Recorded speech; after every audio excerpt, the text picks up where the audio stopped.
ہم امریکہ کی ایک ریاست میں جمعہ پڑھانے کے لیے حاضر ہوئے،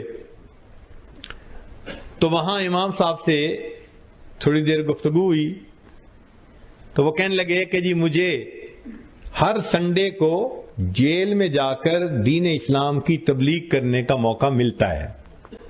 تو ہم نے ان سے پوچھا جی آپ کوئی ہمیں اچھا واقعہ سنائیں۔ وہ کہنے لگے تھوڑی دیر میں تو بیان آپ کا شروع ہو جائے گا، میں آپ کو صرف ایک واقعہ سناتا ہوں، سنا دیجئے۔ کہنے لگے میں جیل میں گیا تو ایک آدمی تھا جو وہاں کا مقامی تھا، وہ جیل میں تھا بڑے عرصے سے، اس کو میں نے اسلام کے بارے میں بتایا، سمجھایا، اس نے کلمہ پڑھ لیا،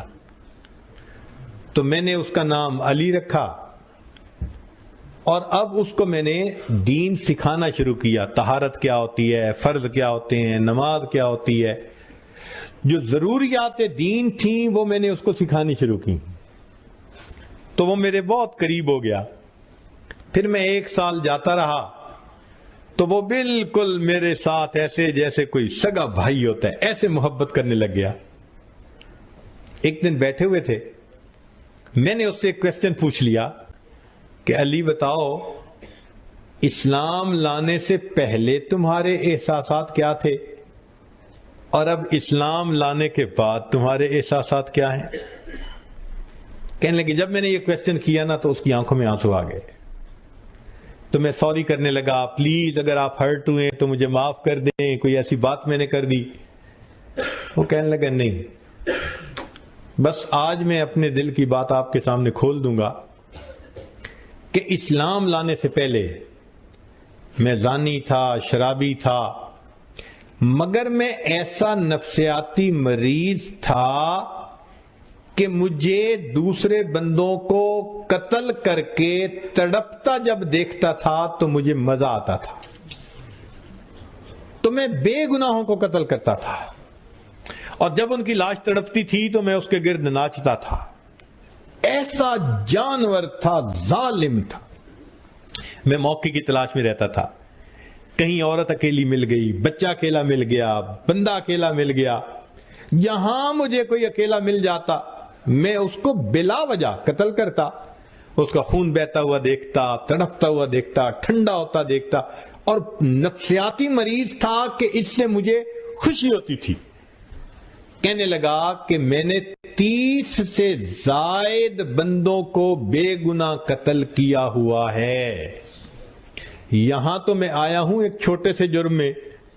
اور 6 مہینے کے بعد میں بات پس نکل جاؤں گا، کسی کو میرا پتہ نہیں چلا کہ میں نے کتنے مرڈر کیے ہیں۔ لیکن جب تم نے اسلام کا کنسپٹ مجھے دیا اور قیامت کے دن کا کنسپٹ دیا کہ ہر بندہ اپنے عمل کا جواب دے ہوگا، میں نے اسلام قبول کر لیا۔ اب میں جب قیامت کے دن کے بارے میں سوچتا ہوں نا کہ میں اللہ کے سامنے پیش ہوں گا اور وہ مجھ سے پوچھیں گے کہ تم نے یہ ظلم کیوں کیا تھا، تو کہنے لگا کہ میرا دل ڈرتا ہے، خوف کھاتا ہے، اور اب میرا دل اتنا حساس ہو گیا ہے کہ جب مجھے ہفتے کے بعد کمرے سے نکالتے ہیں تھوڑی دیر کے لیے تو میں باہر قدم رکھتے ہوئے اس کا بھی خیال کرتا ہوں پاؤں کے نیچے کوئی چیونٹی بھی آ کے نہ مرنے پائے۔ جو کفر کے زمانے میں 30 سے زائد بے گناہ لوگوں کو قتل کرتا ہے، جب قیامت کا تصور اس کے ذہن میں اتر جاتا ہے پھر اللہ اس کا دل ایسا بنا دیتے ہیں کہ وہ چلتے ہوئے یہ بھی خیال کرتا ہے کہ پاؤں کے نیچے چیونٹی آ کے بھی نہ مرنے پائے۔ ملک شاہ ایران کا بادشاہ گزرا ہے، میں اپنی بات کو ذرا سمیٹتا ہوں۔ وہ اپنے پولیس والوں کے ساتھ ایک مرتبہ 3 دن جنگل میں شکار کھیلنے کے لیے چل رہا۔ پولیس والوں نے وہاں ایک گائے دیکھی جو چر رہی تھی اور کوئی بندہ ساتھ تھا نہیں۔ انہوں نے اپنے آپ میں ہی سوچ لیا کہ یہ شاید آزاد گائے ہے، چلو انہوں نے اس کو پکڑ کے ذبح کیا اور اس کا گوشت انہوں نے بھون کے کھایا۔ وہ گائے ایک بڑھیا کی تھی۔ جب اس کو دوسرے دن پتہ چلا کہ میری گائے کو تو ذبح کر دیا گیا تو وہ آئی اور اس نے پولیس والوں کو کہا کہ بھائی آپ لوگوں نے میری گائے کو ذبح کر دیا، تو اب آپ ایسا کریں کہ مجھے پیسے دے دیں، میں دوسری گائے خرید لوں۔ میرا تو گزارا ہی اس کے دودھ، مکھن، دہی، لسی کے اوپر ہوتا تھا۔ پولیس والوں نے کہا کہ ہمارے پاس تو پیسے نہیں ہیں۔ اس نے کہا اچھا اگر آپ کے پاس پیسے نہیں تو بادشاہ سے مجھے بات کرنے دیں۔ ان کا نہیں، ہم آپ کو نہیں موقع دیتے بادشاہ سے بات کرنے کا۔ تو وہ بوڑھی عورت بڑی پریشان ہوئی کہ اب میں کروں تو کیا کروں۔ اس نے کسی کو اپنا دکھ سنایا، وہ سمجھدار آدمی تھا، اس نے کہا دیکھو بادشاہ نے 2 دن کے بعد واپس جانا ہے، اور واپسی میں ایک دریا ہے جس کے اوپر پل ہے، اس پل سے ہی اس نے گزرنا ہے، تم چلی جاؤ پل پہ بیٹھ جاؤ، جب بادشاہ کی سواری گزرنے لگے تو سواری کو روک کے بات سنا دینا، بادشاہ تمہیں گائے کے پیسے دے دے گا، اچھا بندہ ہے۔ لو جی بوڑھی اماں وہاں پہنچ گئی۔